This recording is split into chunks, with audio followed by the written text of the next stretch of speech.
What up, friends? My posture is gradually getting worse, and today we're going to be reviewing the final installment in Saint Motel's original motion picture soundtrack trilogy, the third part of it.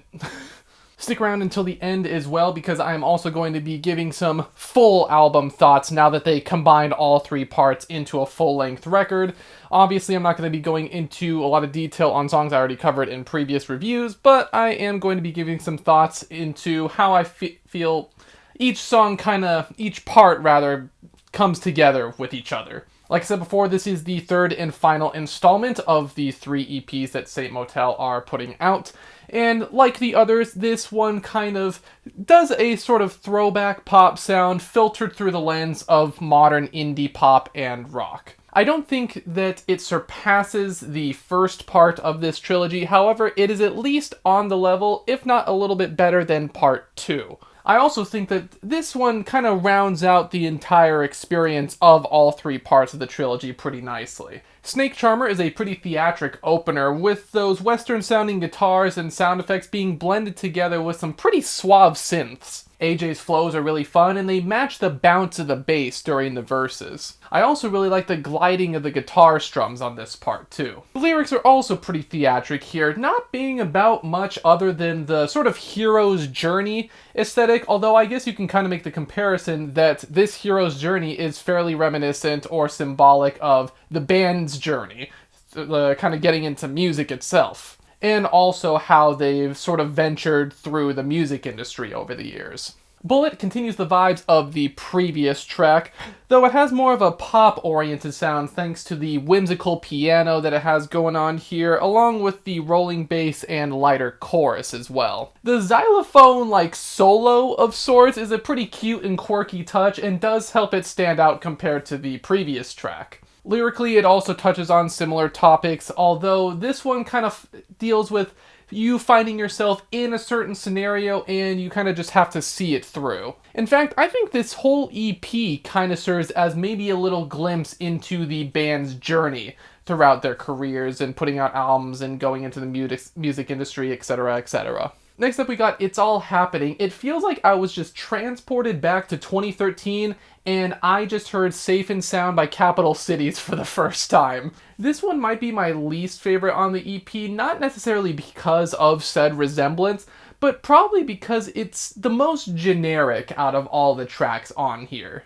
The brass is a nice support, though I feel like the synth in the pre-chorus lacks a lot of the energy that the chorus is implying that we should be having on this song. The lyrics seem to be about how the band is finally able to support themselves with their music, so I feel like there should be a lot more fanfare in this track with the instrumentals, especially during the pre-chorus, and also in the vocals themselves, too.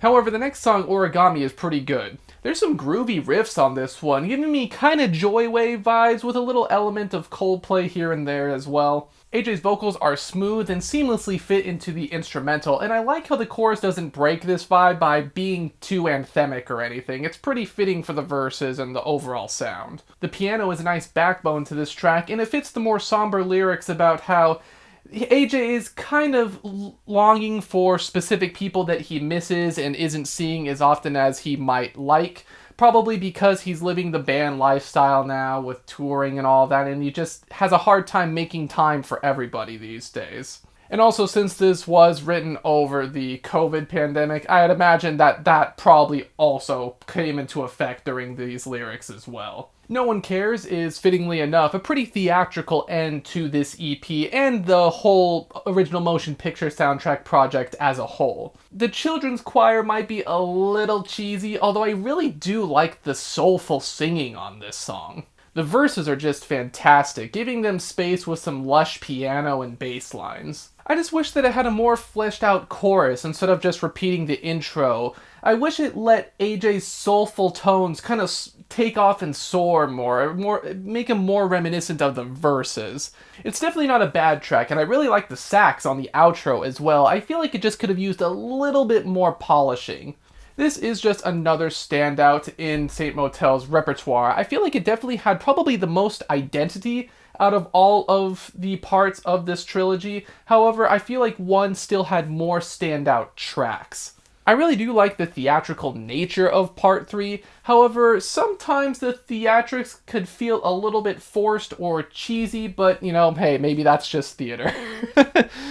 Definitely not a bad EP though, even my least favorite moments are still pretty solid overall, and I feel like it really does show how far Saint Motel can take their sort of retro indie pop sound and explore a whole bunch of different instrumentals inside this little space.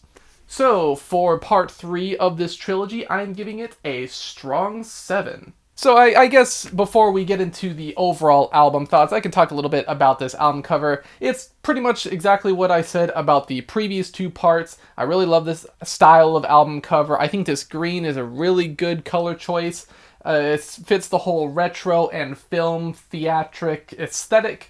All 3 parts just had a really good sort of consistent graphic scheme going on. Now let's get into the project as a whole after we combine all 3 EPs, and overall I just really think it's a solid indie pop and rock record. I think going for the theatrical touch was a really good decision overall, and it was fun to see how they kind of interpreted that as they went along. However, despite being tied to this theme, occasionally I found the whole experience to be a little bit disjointed. Sometimes I felt like they leaned a little bit too into the modern pop aesthetic without going into the indie or retro stuff, which made the album overall feel a little bit disjointed, I suppose.